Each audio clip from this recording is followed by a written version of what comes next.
Galera, nós iremos introduzir agora o conteúdo de filosofia política, né?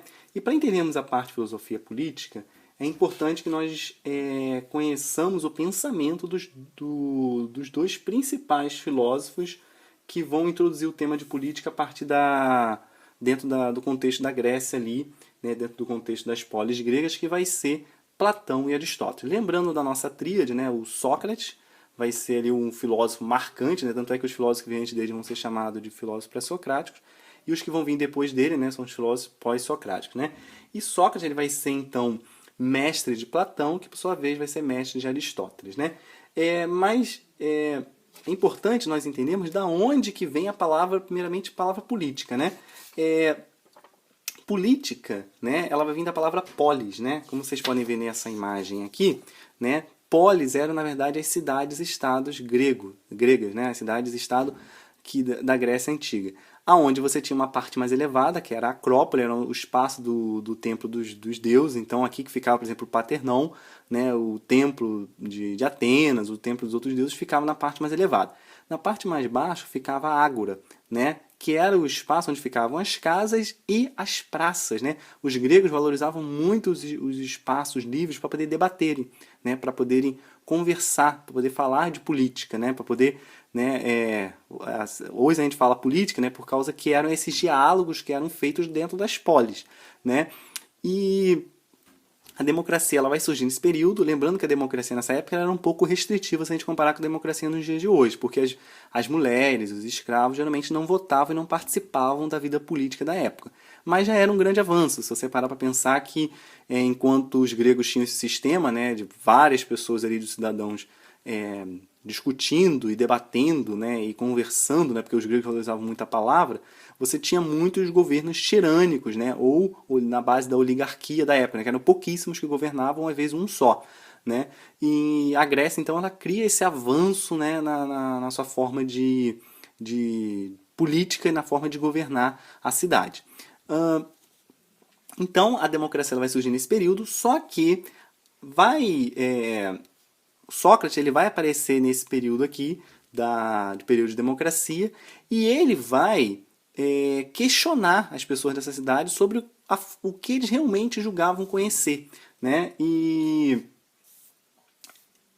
a forma como Sócrates vai trabalhar, né, o seu método de indagação, né, que é o método da maêutica, né, vai comprometer seriamente a sua própria vida, né, porque Sócrates vai ser condenado à morte, né, porque ele, até hoje, né, nós podemos pensar nisso, né, quando você leva as pessoas a pensarem, né, questionam um sistema, você vai ser perseguido. Né? E Sócrates vai acabar morrendo, ele vai ser condenado à morte, e o seu discípulo Platão ele vai ficar totalmente revoltado, literalmente ele fica revoltado com o sistema da época. Né? Então ele vai criticar seriamente a democracia. É dessa crítica à democracia que surge a república. Né? Então nós vivemos num país republicano, né? Mas é importante que a gente pense por que é república, né? De onde que surge a república? Quem vai introduzir a ideia de república vai ser Platão. Né? Inclusive a palavra república significa coisa pública, né? Res pública, coisa pública, né? Então é de Platão essa introdução do pensamento republicano, que vai ter como no seu cerne a ideia de um rei filósofo. O que é um rei filósofo? Você, na verdade, criar líderes que venham da filosofia. Né? Então, um cara que seja um grande filósofo, né? Que estudou, se preparou para ser o governante. Nós vamos ver daqui a pouco a tripartição, né, que Platão vai criar, mas antes é importante nós fechar alguns conceitos aqui relacionados à politeia, né, e Calípolis, né? Ou seja, a politeia seriam essas várias cidades tendo um governo justo, né, que seria a Calípolis, né? Então, Platão vai introduzir um novo modelo para poder criticar então esse modelo democrático da época.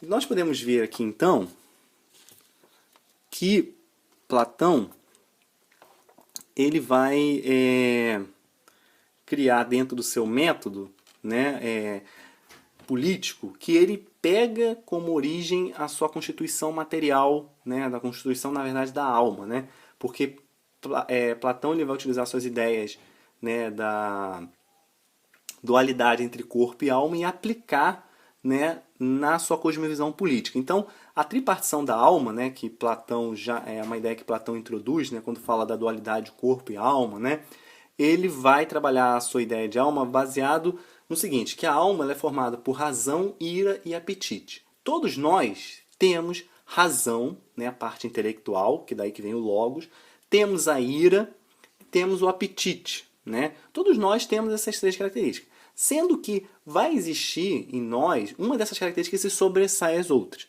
né? Então, dependendo da característica que se sobressai em você, você vai poder ir por uma dessas três, né, três grupos que Platão dividia a cidade. Para Platão, uma cidade deveria ser dividida nessas três áreas aí, entre os produtores, os guerreiros e os magistrados. O que seriam os produtores? Né? São aquelas pessoas que, entre as três características da alma, ela tem como principal o apetite.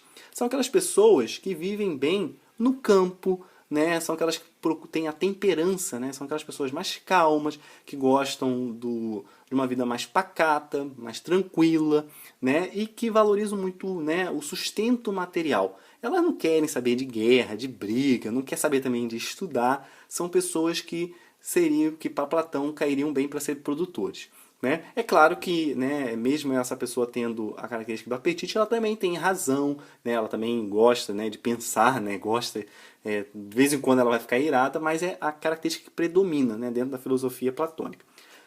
O guerreiro é aquele que tem como característica principal a ira. Né? Então essas pessoas que têm como principal característica a ira, elas poderiam se tornar guerreiros, né? E estariam buscando a defesa da cidade, seriam os guardiões.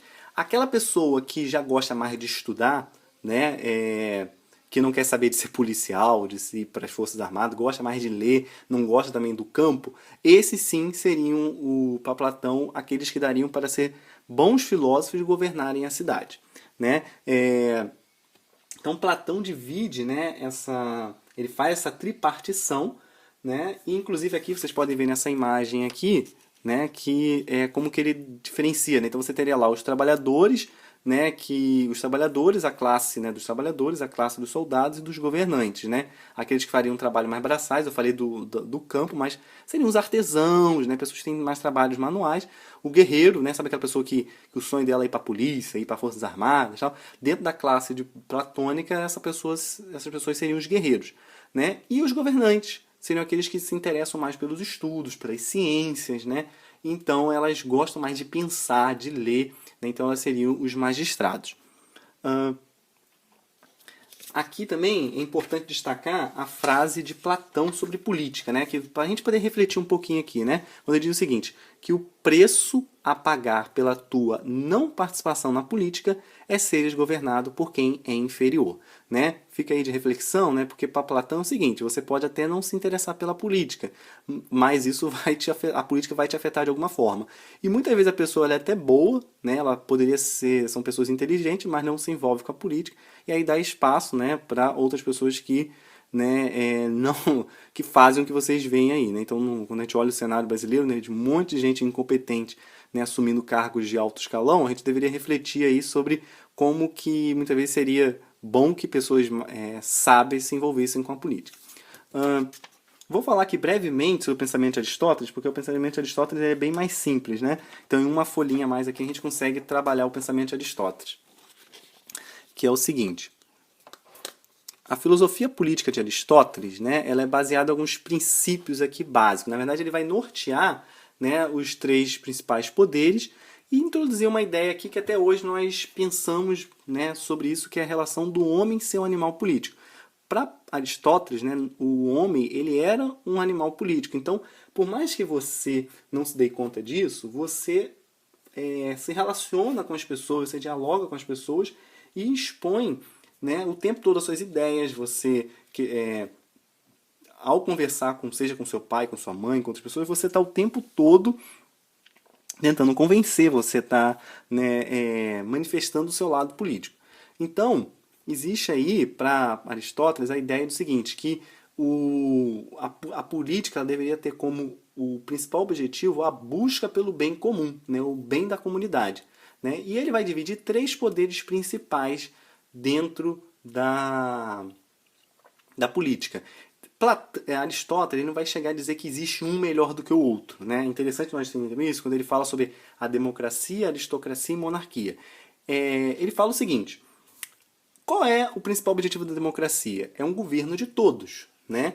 Qual vai ser a principal degeneração da democracia? É quando você tem a demagogia, né? Quando a democracia ela perde a sua essência, ela cai na demagogia.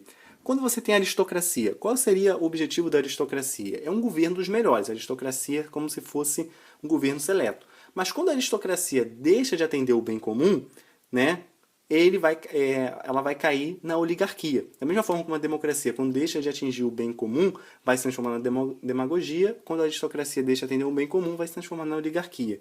E a monarquia, né, seria um governo de apenas uma pessoa, né, o rei, né, o imperador. Mas se essa pessoa buscar o bem comum, ok. O pior é quando o líder da monarquia, né, que é o rei, né, o imperador, ele não atende o bem comum. Então ele vai cair na tirania. Então você está tendo aí a degeneração da monarquia. Para Aristóteles, não importa muito se o governo é da democracia, se ele é aristocrático, né? Se a democracia são todos que podem chegar ao poder. Na aristocracia, já é apenas um grupo. Na monarquia, é apenas um só. Só que para Aristóteles, não importa muito se um país é democrático, se é aristocrático, se é monárquico, né? O que importa é se está fazendo o bem comum. Né? Se estiver fazendo o bem comum e não estiver caindo, se degenerando em uma dessas formas, né? Seja a demagogia, a oligarquia ou a tirania, se não cair em uma dessas formas, tá ok. Então Aristóteles vai defender não o governo em si, porque Aristóteles vai questionar Platão, porque Platão via muito uma forma de governo específico. Para Aristóteles, o problema não está na forma de governo, o problema está, né, se aquele governo está buscando atingir o bem comum. Pensa aí num exemplo bem simples. A Inglaterra, por exemplo, né, é um país, né, que é considerado um ótimo país para se viver, tem democracia, né, no sentido de tem liberdade, né, não seria bem a palavra democracia, mas lá tem liberdade, é um país muito bom para se viver, mas é um país monárquico. Né, lá tem a rainha, tudo bem que tem o parlamento, mas é um bom exemplo para a gente pensar que se eles estão buscando o bem comum, não tem problema se é a monarquia ou se é a aristocracia, né, ou se é democracia, né? O que adianta você viver num país democrático, mas que na prática você não busca os governantes não buscam atingir o bem comum. Né? Então essa é a principal reflexão de Aristóteles. Né? Então, fechando aqui a reflexão de Aristóteles e Platão, nós fechamos a nossa aula. Então, até uma próxima. Um grande abraço.